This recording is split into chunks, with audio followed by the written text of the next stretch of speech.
Hey everyone, welcome back to Mongrels Garage, where I have my assistant helping me today, Nikayla, and we're going to reveal something that we just picked up. Now, we don't normally work on these, but we got such a good deal on it, we thought, what the heck, let's do it. So here we go with the big reveal.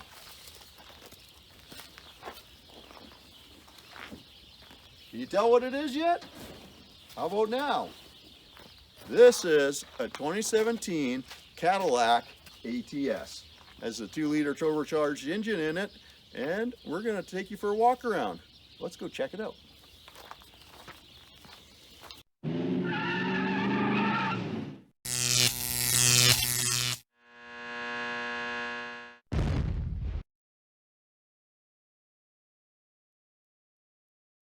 Hey everyone, well, here we are back at the yard. We're about to go take a look at the new project. You can see some of the other stuff in the back. Maybe we'll take a look at some of that as well.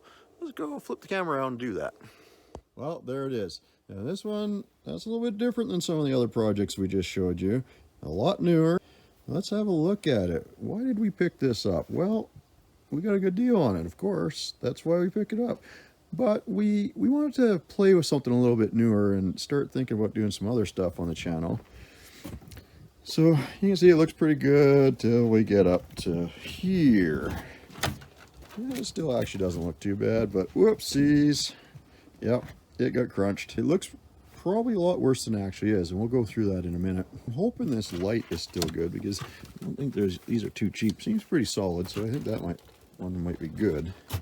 Fender's got a little bit of buckling down here. I don't know if we'll just replace that or we'll talk about that. The backside's pretty good. So 2017 Cadillac ATS. All-wheel drive, kind of cool. Yeah, that fender, you know what, we might be able to pull that out, bang it around a little bit, straighten that right out. Yeah, probably just gonna replace that. Let's have a look on the inside, then we'll go.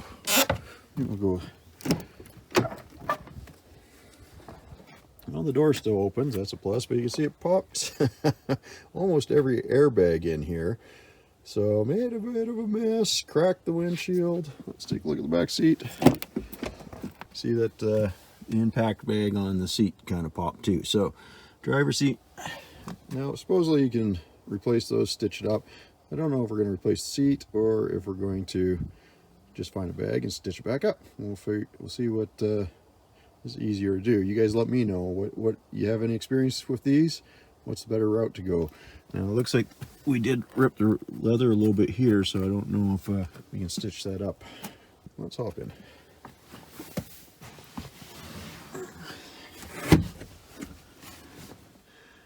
Okay. So as you can see, windshield's pretty cracked from the airbag. Passenger airbag's gone, driver airbag gone, roof airbags, side curtains, even the look down there, yep, knee bags.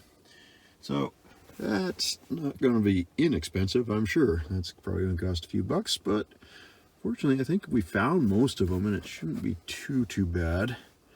Just going to have to reset the module and stuff like that and replace the bags. Sunroof up there, nice.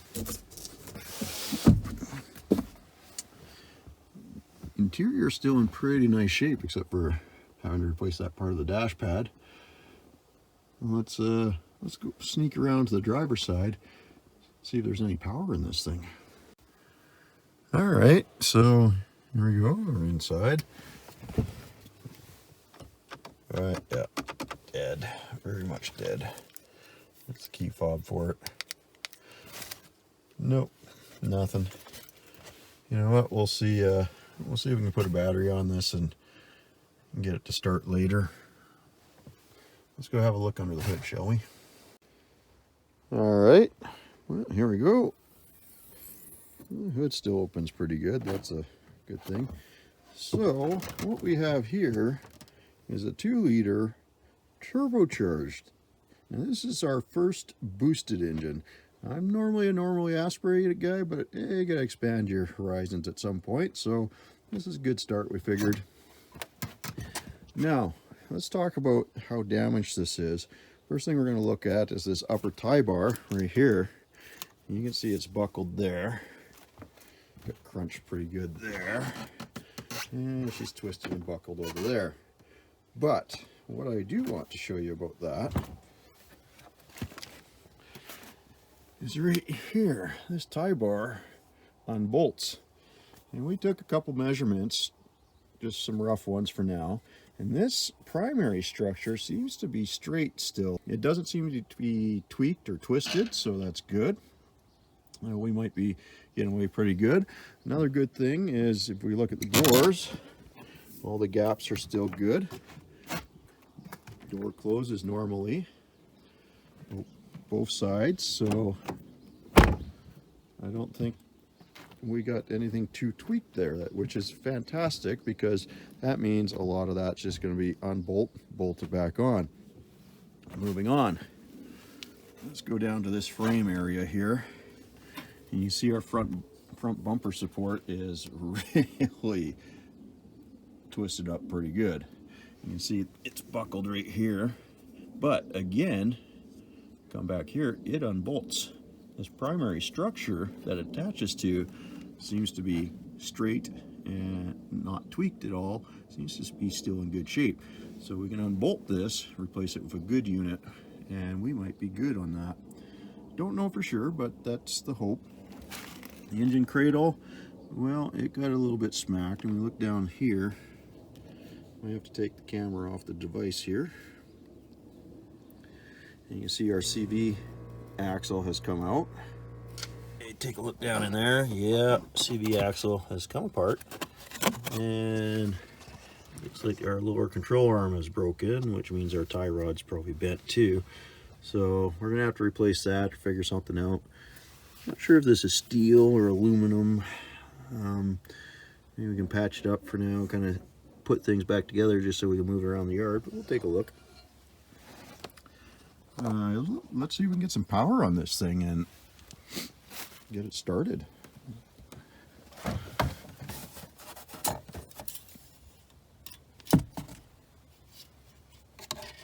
You got oil in it.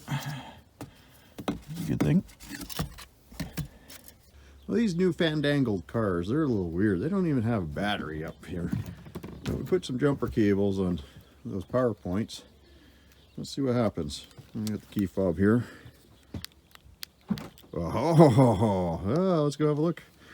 That worked.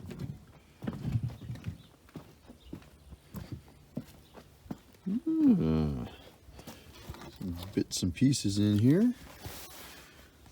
There's a snow brush. A little storage tray. We'll get a couple extra things. A nice little cable, notepad, some shoe liners. Ooh, motorcycle school. Some notes. Ooh, more stuff under here. I'm not sure. They have a jack and stuff that's supposed to go in there. Yeah, we'll go exploring under there a little bit later. Yeah. Oh, what do we have here? Oh, well, look at that. We found our battery. That's where they put it. Nice. Couple booster points there. Well, let's go have a look at what happens when we go up front here.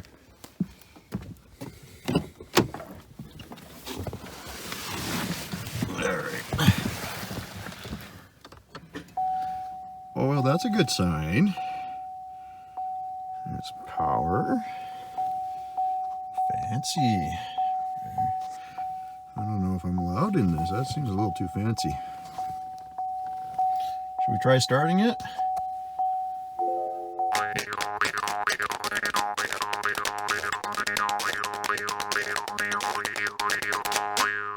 Starting from the front here, we've got F Valley Road, or F Body Road. The very front car is an 88 Trans Am, originally a 5-liter with the 5-speed manual. This had the throttle body injection, not the tune port injection. And we're currently in the process of putting a 6-liter in this car, and it's got a whole bunch of goodies, which we'll get into on a little bit later on when we discuss the build a little bit more on the channel. But I'll give you a sneak peek of what I'm talking about.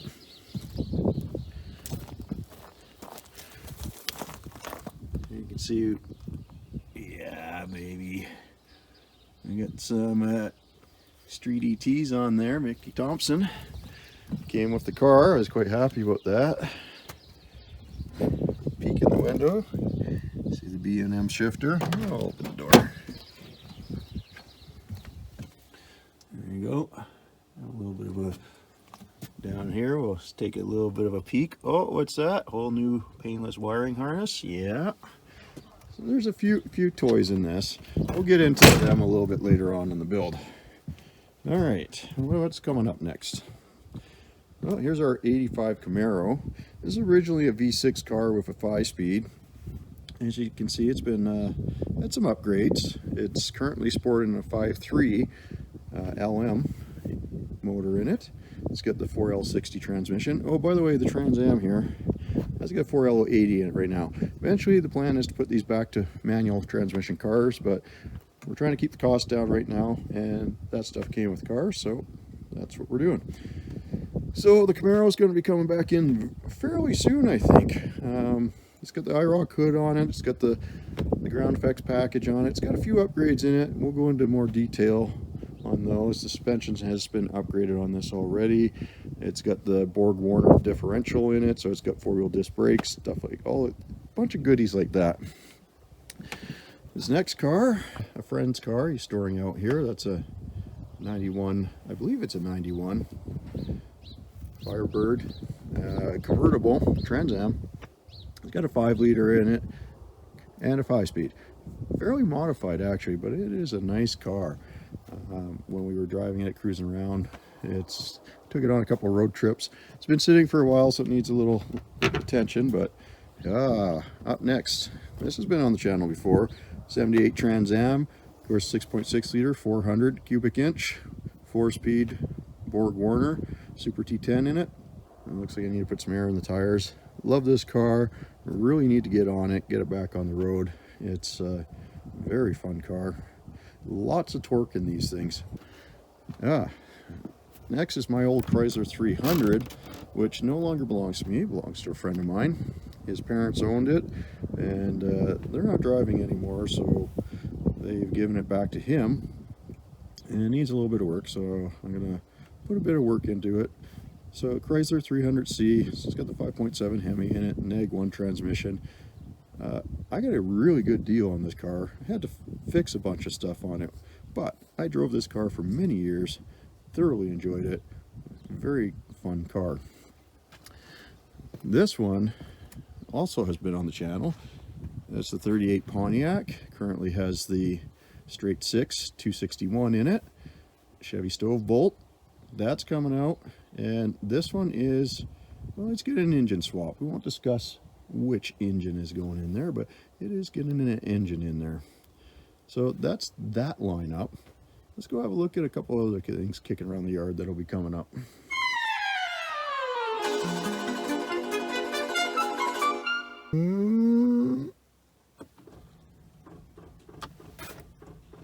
Guess not. Didn't seem to like that. Yeah, that's the problem with those front booster points. They don't always have the best connection to everything. So maybe we'll try moving that battery in the back. Hook it right up to the battery. See what happens. Okay, so we've connected the battery to the battery in the trunk, just using booster cables. We've also put a booster box on the power junction up front. Should we try starting it again?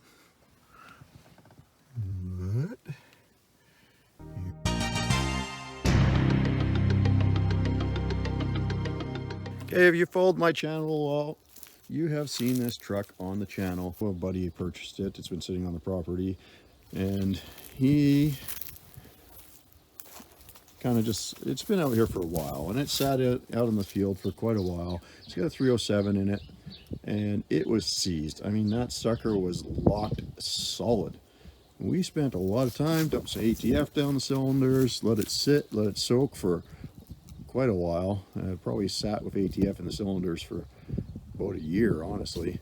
And then I just decided to bring it in, try it again, start playing with it, and we noticed that it would move a little bit. So we worked on it for a few days, and we actually got it to turn over, and we got this thing running. You go check out the channel, you can see us get this thing running and driving. Amazingly enough, most of the equipment actually works on this truck. Gauges and everything. It's quite impressive, really. But we definitely want to do some more with this. So this will be back on the channel. It hasn't gone away. It's still here. And it'll be getting upgraded. It'll have, that 307 will be coming out. I'll tell you that much. And there's something else going in. Let's go over here. There's our other one. This is kind of more of a parts truck, but I don't know. We might practice some body work on this one. This is the 67. And I'll show you. It's got the small window in the back there. You can see a small window. Of course, most of it broken out. We'll compare it to the 68. See there for high charger. You're the king of the castle, are you? This one's pretty rotten. It's really bad, but it could be good to practice on. Maybe we'll see what we can do with it. There's a couple good parts on it that we can use. This is a straight 6.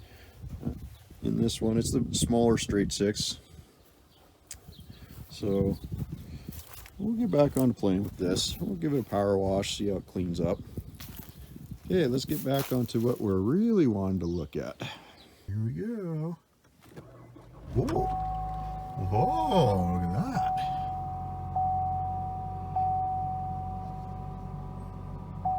Wow, you just fired right up. Nice. Apparently we got a problem with some airbags. Seems to be upset about that. Yes, I know the trunk's open. Yeah. Interesting. Fancy.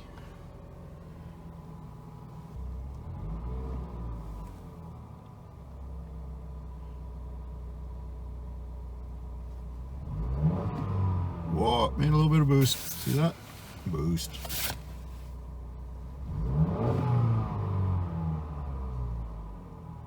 Runs pretty good, actually. Well, that's a bonus. Look at all the fancy stuff on here. Got some heated seats and stuff. Wow, that should be interesting.